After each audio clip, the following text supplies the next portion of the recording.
Welcome back to Kiwi Bred. In the heart of the Manawatu is the beautiful Wellfield Lodge. I managed to sit down with Bill Gleeson and talk about his stallion, Road to Rock.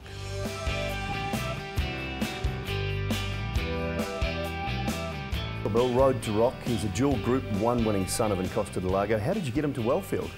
Probably associations through Anthony Cummings, really. Anthony rang us up and asked us if we had any interest in a stallion prospect.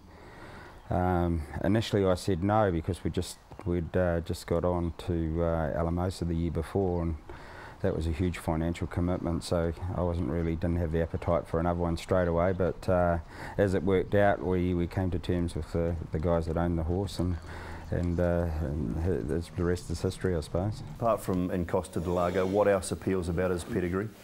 Well, look, he's out of an English mare, but obviously Encosta's had a huge influence in this part of the world. So, and he made it from virtually coming through the $6,000 stallion ranks, really. So that had a huge appeal, and obviously race performance in Australia is a major component for us commercially. So he was successful at a mile at Group 1 level, at 2,000 metres at Group 1 level in Australia, and probably one of his biggest performances was in the elite mile in Australasia, the Doncaster handicap, where controversially he was beaten. He ran second, but Damon Oliver weighed in a kilo plus heavy, so probably we wouldn't have him if he had won that race. But those performances are pretty defining when it comes to stallion selection for us. Black Piranha's chasing him fast on the outside, racing to win's gone, and Road to Rock's coming with a big run down the outside. Road to Rock is going to upset the more fancied runners here. He takes the lead with 100 metres to go, and he'll take out the George Main. Road to Rock winning it from Black Piranha, another second for him, one more, no more, third. Going up on the inside, Road to Rock, and Rangi Rang Doull is joining in on the outside. Is it his day today? It's Road to Rock and Rangi Rang Doull fighting it out. Rangi Rang Doull on the outside is in front, and Rangi Rang Doull gets his Group 1. Beat Road to Rock. Here's Road to Rock, he's chiming in fast on the outside.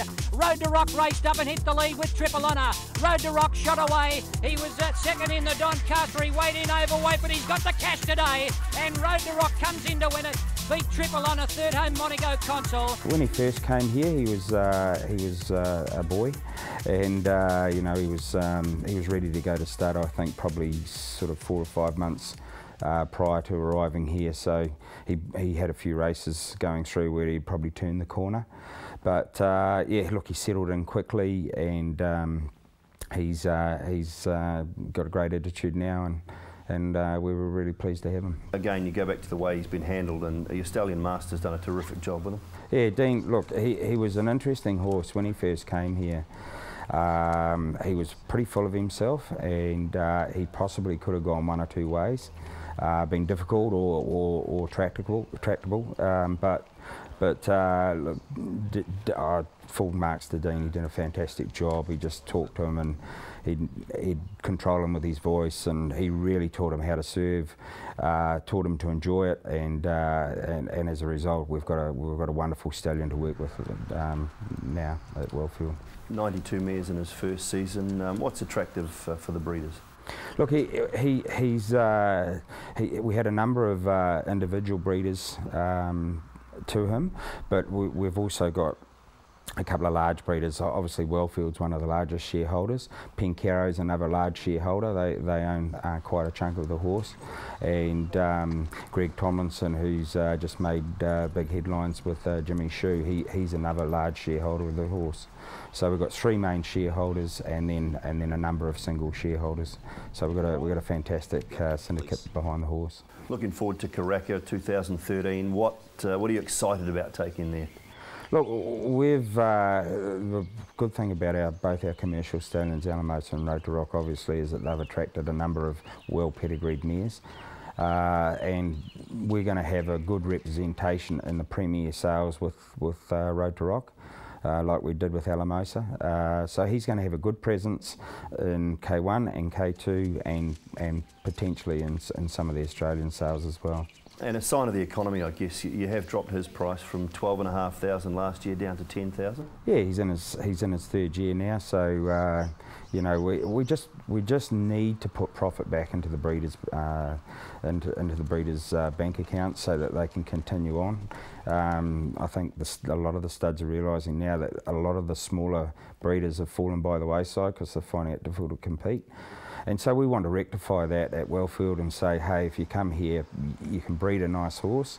We'll give you a commercial horse to go to, and with a huge upside of making a profit from that resulting mating.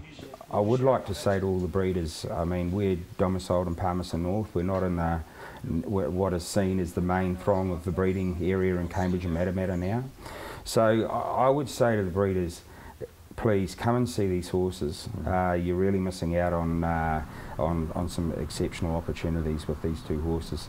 Come and have a look at our setup. Come and see these horses in the flesh and understand the market, because these horses are going to be well received in the market.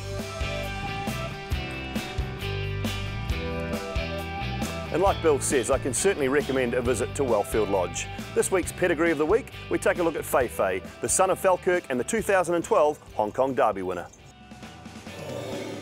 Pedigree is without doubt a key component in the racetrack success of Group 1 Hong Kong Derby winner Fay Fay. Not just the bloodstock pedigree, but also the ancestry of Wanganui breeder Peter Smith. Fay Fay's success has continued a remarkable lineage of success in both human and equine terms, with Smith's father Pat Smith and uncles Bob and Bill Smith breeding 1936 Melbourne Cup winner Wotan out of Martian mare Left, who was Fay Fay's 8th dam.